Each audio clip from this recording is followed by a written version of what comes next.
نحمده ونصلي على رسوله الكريم اما بعد اعوذ بالله من الشيطان الرجيم بسم الله الرحمن الرحيم رب اشرح لي صدري ويسر لي امري واحلل عقدة من لساني يفقهوا قولي اللهم صل على محمد كما صليت على ابراهيم وعلى آل إبراهيم إنك حميد مجيد اللهم بارك على محمد وعلى آل محمد كما باركت على إبراهيم وعلى آل إبراهيم إنك حميد مجيد۔ لاکھوں کروڑوں درود نبی کریم صلی اللہ علیہ وآلہ وسلم پر۔ میری دعا ہے اللہ تعالیٰ سے جو بیمار ہیں، پاکستان میں ہیں یا پاکستان سے باہر جو بھی ہیں، اللہ تعالیٰ ان سب کو، مسلمانوں کو شفائے کاملہ عاجلہ نصیب فرمائے، آمین۔ جن کی اولاد نافرمان ہے، اللہ تعالیٰ اس اولاد کو اپنے ماں باپ کے لیے صدقہ جاریہ بنائے اور آنکھوں کی ٹھنڈک بنائے، آمین۔ جو بے اولاد ہیں، اللہ تعالیٰ ان کو نیک صالح اولاد عطا فرمائے، آمین۔ اور جو بچے اس دنیا میں آ چکے ہیں، جو آنے والے ہیں، اللہ تعالیٰ ان کو جسمانی اور دماغی معذوری سے بچائے، آمین۔ آپ سب بھی یہ دعا لازمی کیا کریں ہر مسلمان کے لیے۔ انسان سب برابر ہیں، تو یہ فرقہ واریت میں نہیں پڑھا کریں۔ کوئی بھی مسلمان ہے اس کے لیے آپ دعا کیا کریں، اللہ تعالیٰ تمام مسلمانوں کو معذوری سے بچائے۔ معذوری بہت بری چیز ہے، یہ میں اپنی ہر ویڈیو میں یہ کہتی ہوں کہ ہم بازار جاتے ہیں، سڑکوں پر دیکھتے ہیں معذور لوگ، معذور بچے، ذہنی معذور جو ہوتے ہیں، بہت مشکل ہے والدین ان کے لیے، کیسے وہ سنبھالتے ہوں گے ان کو، بہت مشکل کام ہے۔ اللہ تعالیٰ سے ہمیں ڈرنا چاہیے، توبہ کرنی چاہیے۔ معذور کو دیکھ کر پڑھنے کی دعا بھی ہے، اللہ تعالیٰ معذوری سے بچاتا ہے۔ آپ روزانہ دعا کیا کریں، اللہ پاک معذوری سے بچائے ہر انسان کے بچے کو، کیونکہ یہ بہت مشکل ہے اس حالت میں جینا، ماں باپ کے لیے سب سے مشکل کام ہے۔ تو پلیز آپ یہ لازمی دعا کیا کریں۔ اور آج میں آپ کو یہ بتانا چاہ رہی ہوں کہ ہم شادیوں پہ جاتے ہیں، کتنا تیار ہوتے ہیں، اگر ہم پیارے کپڑے، میک اپ وغیرہ نہیں کرتے تو لگتا ہی نہیں کہ ہم شادی پہ جا رہے ہیں، ایسے ہی ہے۔ اگر ہم پردے میں جائیں، نقاب میں بیٹھیں ساری شادی کے وقت، تو سب پتہ نہیں کیسی نظروں سے دیکھتے ہیں، پتہ نہیں ان پڑھ ہے۔ کچھ لوگ اس چیز کو اچھا بھی سمجھتے ہیں، کچھ ہی چیز کو نہیں اچھا سمجھتے۔ تو میرا کہنا یہ ہے کہ آپ جو بھی کوئی سمجھے، جیسے بھی سمجھے، شادی 4 گھنٹے میں ختم ہو جاتی ہے، 10 گھنٹے میں، جتنے بھی گھنٹے 2 دن لگیں، شادی ہو جاتی ہے مکمل، لیکن اس کی سزا، کہتے ہیں نا پہلے مزہ پھر سزا، تو اس 2 دن کے مزے کے لیے ہم اپنی آخرت کی زندگی تباہ و برباد کر دیتے ہیں، داؤ پہ لگا دیتے ہیں۔ ایسے نہیں کرنا چاہیے۔ شادی پہ آپ لوگ جائیں تہذیب کے دائرے میں، شرعی حکم کے جیسے مطابق ہو، ہمیں ویسا لباس پہن کر جانا چاہیے۔ تو آج میں آپ کو ایک واقعہ سناتی ہوں، یہ میں اپنی بات بتا رہی ہوں، نہیں کسی سے سنا میں نے، نہیں بک میں پڑھا کسی میں، نہیں کسی اور سے سنا، یہ میں خود پہلے یہ مجھے آج تک نہیں پتہ چلا کہ شادی میں جب بھی میں کسی بھی شادی پہ جاتی ہوں تو میرا دل بجھ سا جاتا ہے۔ مجھے اس بات کا سمجھ نہیں آئی، مجھے اس بات کی کہ یہ کیوں ایسے ہوتا ہے۔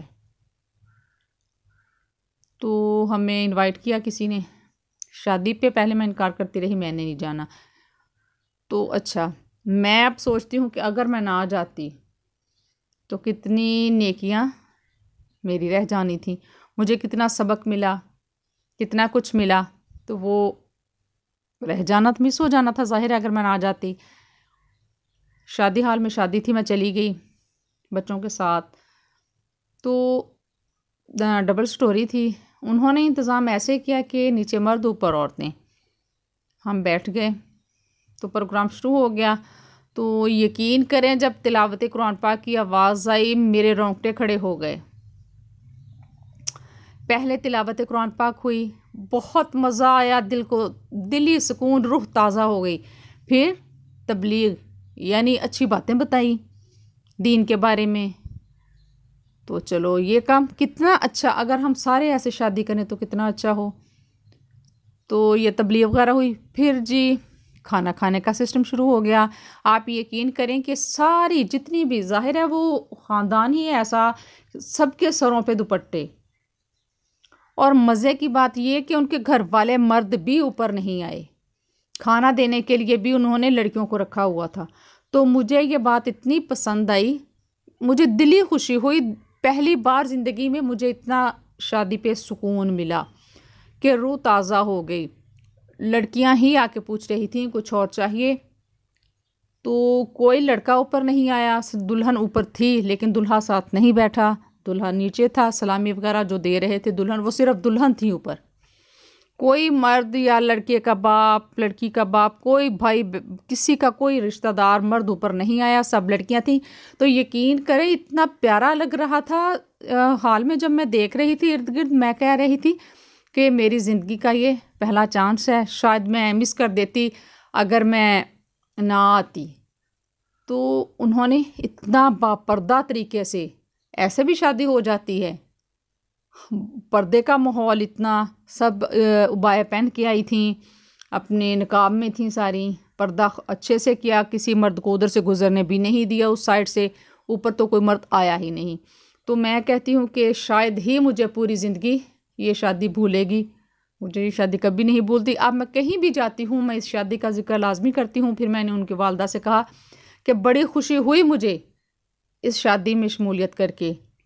اللہ تعالیٰ آپ کو اس کا اجر دے. آپ نے بہت ہی اچھی ایک روایت ڈالی ہے، اگر لوگ دیکھیں سنیں. پھر انہوں نے یہ بھی کہا کہ ہم نے وہ اسلامی وغیرہ وہ بھی نہیں لینی.